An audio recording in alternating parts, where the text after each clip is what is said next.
দেশের ২৭ জেলায় ছড়িয়েছে বিষধর সাপ রাসেলস ভাইপার। বেশি ছড়াচ্ছে পদ্মা নদীর তীরবর্তী জেলাগুলোতে।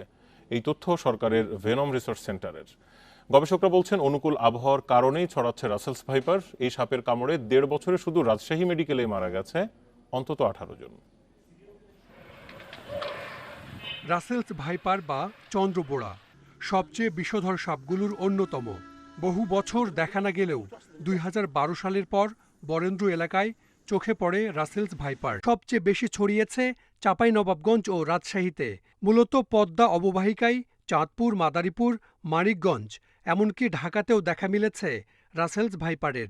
এটি একমাত্র বিষধর সাপ যে বাচ্চা দেয়। প্রতিবারে জন্ম নেয় ৪০ থেকে ৫০টি বাচ্চা।